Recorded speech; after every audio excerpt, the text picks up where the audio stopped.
Perjalanan seorang ateis memeluk Islam. Sederhananya, ceritaku dimulai pada tahun pertama aku kuliah. Aku mengalami tahun di mana banyak masalah menerpaku. Orang tuaku bercerai tahun itu. Anjingku mati. Itu merupakan hari menyedihkan, subhanallah. Aku mengalami 2 kali kecelakaan mobil dalam angka 2 minggu. Dan hal yang menyedihkan juga, temanku meninggal tahun itu. Kupikir, tahun itu membuatku berpikir, kenapa aku di sini? Apa tujuan kehidupan? Kenapa aku harus bangun di pagi hari? Kenapa aku peduli? Kenapa aku tidak duduk di sofa dan menonton TV saja? Dan kurasa aku mulai bertanya tentang hidup. Dan hal itu menuntunku untuk memulai sedikit petualangan rohani. Secara naluriah, sebagai seorang Australia, hal pertama yang kulakukan adalah meneliti Kristen. Aku punya beberapa teman yang memeluk Kristen, dan aku ingat bepergian ke acara camping gereja. Itu salah satu camping terlucu yang pernah kuikuti sepanjang hidupku. Setiap orang bernyanyi. Aku tidak tahu kata-katanya.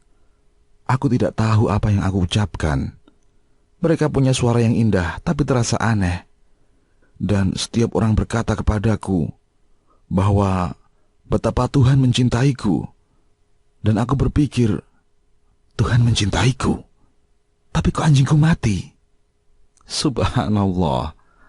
Jadi, aku terus meneliti Kristen, dan aku meneliti aspek berbeda dari kekristenan. Jadi, kita beralih membicarakan tentang Katolik. Kita membahas tentang Anglikan, Baptis, pendeta, pastor. Dan setiap kali aku pergi ke sana dan bertanya, aku perhatikan mereka tidak mengambil Bible dan mulai berkata, inilah jawabannya, saudaraku. Mereka langsung menjawabku saja. Mereka langsung menjawab dari pendapat mereka sendiri. Dan aku mulai menyadari ada banyak tafsir dari kekristenan dan banyak orang mempunyai penjelasan masing-masing. Seorang pendeta dari suatu gereja percaya akan satu aspek kekristenan, sementara yang lain memiliki pendapat yang berbeda. Jadi aku mulai berpikir, Bible merupakan satu buku, tapi begitu banyak perbedaan, dan itu membingungkan. Pada waktu itu, aku berada di tahun pertama kuliah. Aku juga bekerja di sebuah pom bensin, salah satu kerja paruh waktuku. Dan salah satu teman kuliahku, seorang Hindu. Orang Hindu dari India. Kita sering berganti shift, dan pada saat itu, aku sangat ingin tahu, lalu aku bertanya padanya, kawan, apa yang terjadi dengan manusia kepala gajah? Mengapa bisa begitu? Kenapa Tuhan itu mempunyai kepala gajah? Dia menjawab, itu Ganesha. Aku katakan, mestinya kau bisa ganti dengan kepala singa atau sesuatu yang sedikit lebih baik. Ya, ini debat agama sambil melayani orang-orang membeli bensin. Dan sekali lagi, kurasa doktrin ini susah untuk dipahami. Jadi kuputuskan untuk menganalisis lebih dalam. Temanku adalah seorang Mormon.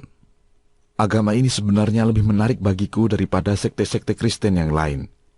Gereja dari Latter-day Saints, mereka cukup ketat. Mereka tidak minum alkohol dan tidak juga minum kafein. Tapi mereka suka minum cola. Karena yang ku tahu, Lebos, yakni orang Libanon, suka cola. Tetapi sekali lagi, ada pengalaman rohani baru yang harus kujalani sebelum menganut agama ini. Dan aku tidak suka hanya mendapatkan pengalaman rohani. Aku ingin bukti. Aku juga meneliti Yudaisme. Apakah kalian percaya? Namaku sebelum Abu Bakar adalah Ruben. Jadi, jika kalian mungkin nonton film Hollywood, kalian melihat Rubenstein, dan mereka mungkin berpikir bahwa aku seorang Yahudi, dan orang ini salah satu dari kita. Tapi sekali lagi, aku tidak menemukan apa yang sedang kucari di sini. Terakhir, aku mencoba Buddha. Dan kurasa ini adalah agama yang akan kupilih. Kupikir ini hebat. Banyak orang-orang kulit putih menganut agama ini dan membuatku tertarik. Mereka juga tampak bersatu dengan alam, dan itu menurutku paling menarik. Tapi semakin aku mendalaminya, kusadari itu bukanlah sebuah agama Tuhan. Itu hanya sebuah gaya hidup yang baik. Dan salah satu teman baikku yang menganut Kristen mengatakan, "Katakan padaku, agama yang telah kau teliti." Kukatakan semua. Yudaisme, Kristen, Taoisme, Buddha, Hindu. Dia berkata, "Bagaimana dengan Islam?" Kujawab, "Islam? Mereka teroris. Aku tak akan meneliti agama itu. Mereka gila. Kenapa juga aku harus meneliti agama itu?"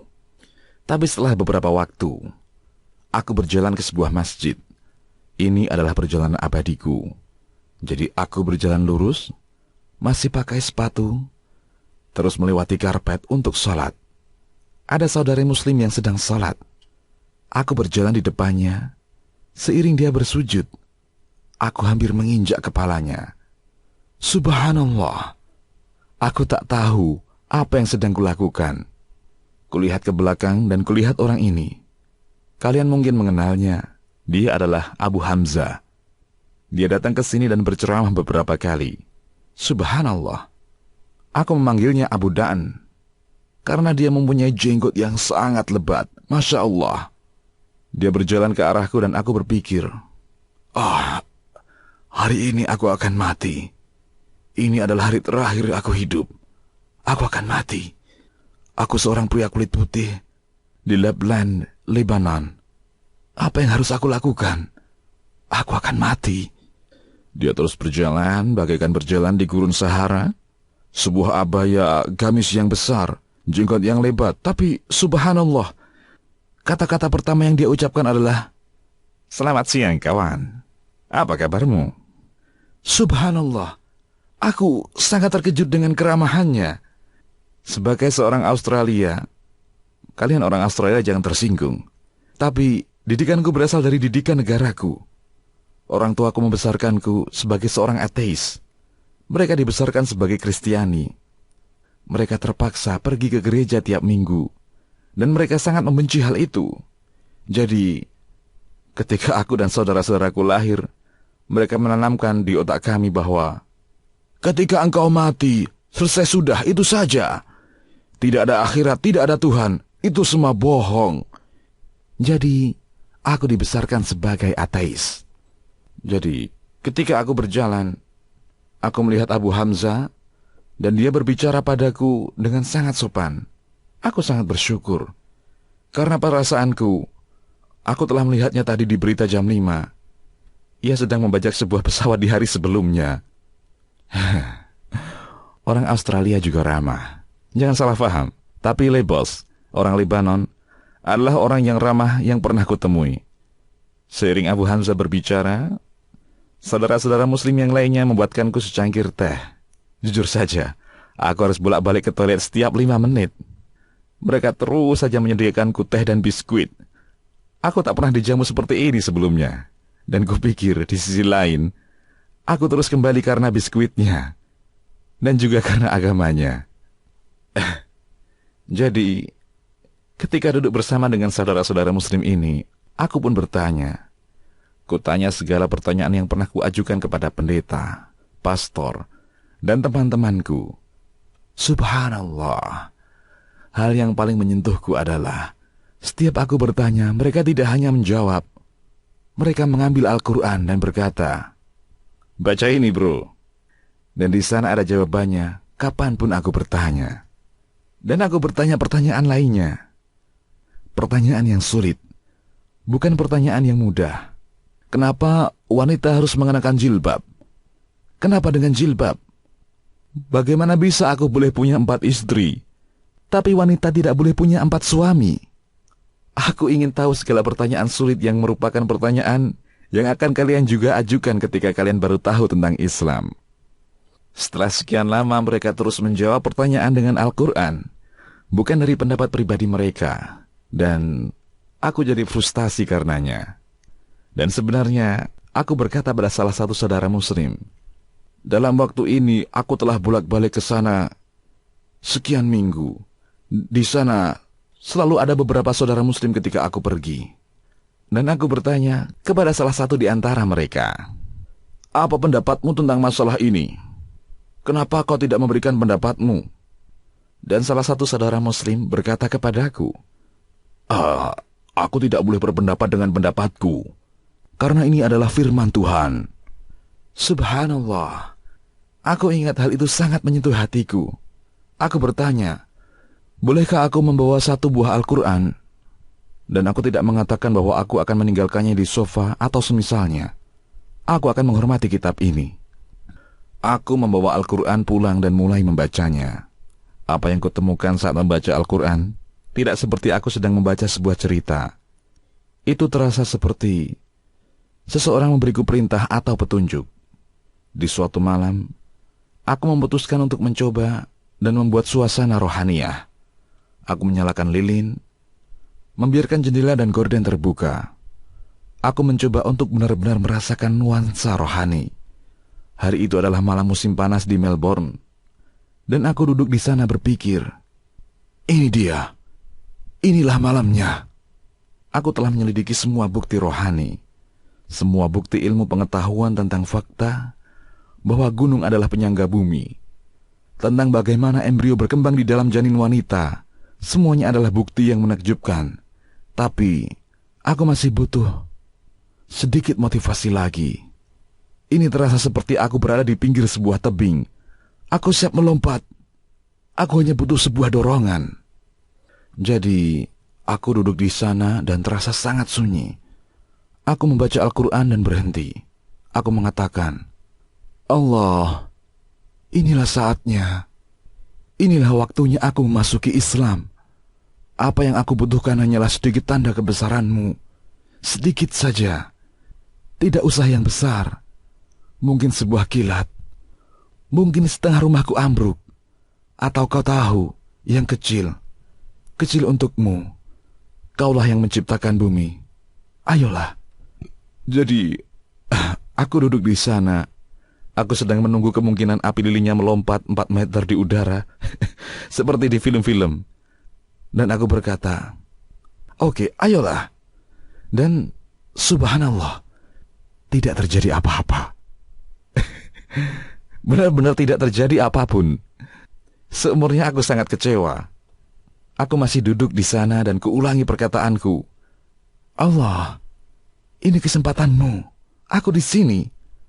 Aku tidak pergi kemanapun. Aku akan memberimu kesempatan kedua. Mungkin kau sedang sibuk. Ini siang hari. Mungkin kau sedang mengatur dunia. Karena ada banyak hal yang terjadi. Kali ini mungkin hanya penampakan karpet terbang. Kau tahu sesuatu yang kecil. Lupakan saja tentang rumah atau lilin tadi. Seekor burung bisa kentut di luar, aku tak peduli. Apapun itu, oke. Ayolah. Dan subhanallah, benar-benar tidak ada apapun yang terjadi. Bahkan aku tidak dapat berkata, "Oh, itu dia. Temboknya jadi retak. Itu dia." Benar-benar tidak ada yang terjadi. Aku sangat kecewa dan cemberut. Aku duduk di sana berpikir, sudahlah. Ini kesempatan terakhirku masuk Islam. Dan benar-benar belum menemukannya. Namun ku ambil lagi Al-Quran dan ku baca lagi. Subhanallah. Ayat berikutnya di halaman selanjutnya. Untuk kalian yang meminta petunjuk, tidakkah telah kami tunjukkan? Lihatlah di sekitarmu. Lihatlah bintang-bintang. Lihatlah matahari, lihatlah air. Inilah tanda-tanda untuk orang yang mengetahui. Subhanallah. Aku menutupi kepalaku dan berpura-pura aku sedang tertidur. Setakut itulah aku. Aku tak percaya betapa sombongnya aku menginginkan tanda yang kuinginkan. Padahal sudah ada sekian lama tanda-tanda kebesaran Allah di sekelilingku. Fakta adanya dunia, adanya ciptaan. Inilah tanda-tanda bagi kita. Hari berikutnya, aku memutuskan inilah saatnya aku menjadi muslim. Seumurnya, aku telah meneliti Islam selama kurang lebih 6 bulan. Aku pergi ke masjid dan berkata pada diriku sendiri, inilah saatnya aku akan mengucapkan syahadat. Aku tidak tahu apa yang harus kulakukan. Aku tak tahu apa kata-katanya. Hari itu dekat dengan sholat Isya, mungkin saja 7 atau jam 8 malam. Aku masuk ke dalam masjid dan aku tidak percaya. Ada sekitar 1.000 orang di dalam masjid tersebut. Aku berpikir, subhanallah, lihatlah ini, betapa kuatnya mereka. Ternyata itu hari pertama Ramadan. Jadi aku duduk di sana dan aku sangat gugup saat itu. Aku harus berdiri dan seseorang membimbingku. Kau harus mengucapkan kata-kata ini, bro. Asyhadu. Aku katakan, apa? Apa? Bisakah dalam bahasa Inggris saja? Orang itu mengatakan, tidak, kau harus mengatakannya dalam bahasa Arab. Aku berpikir, lihatlah, semua lautan jenggot ini, dan aku harus mengatakannya di depan mereka semua? Kalau aku mengucapkannya dengan salah, aku bisa mati. Sampai demikian rasa takutku karena image umat Islam. Dan mereka semua menyorotkan pandangan mereka padaku. Padahal orang Australia tidak tahan dengan tatapan demikian. Aku berdiri dan subhanallah, seiring aku mengucapkan kata-kata itu, semua ketakutan menghilang dari pikiranku. Terasa seperti sebuah shower ada dalam kepalaku, dan seseorang menyalakan air dinginnya. Terasa seakan-akan aku telah dibasuh bersih. Aku ucapkan syahadat dan aku tak menduga begitu banyak saudara muslim menghampiri dan takbir! Allahu Akbar! Lalu mereka mulai menciumku dan memelukku. Aku tidak pernah dicium oleh begitu banyak pria dalam hidupku. Tapi itu adalah hari yang indah. Harus kuakui, hari itu adalah hari di mana aku mendapat lebih banyak saudara daripada yang kubayangkan. Keluargaku begitu khawatir bahwa aku akan menjadi sedikit aneh, bahwa aku akan menembakkan AK-47 dan meledakkan granat. Tapi akhirnya mereka menyadari bahwa agama ini membuatku menjadi orang yang lebih baik dan bisa diandalkan. Demikian, Allahu a'lam. Kisahmuslim.com. Kisah penggugah jiwa.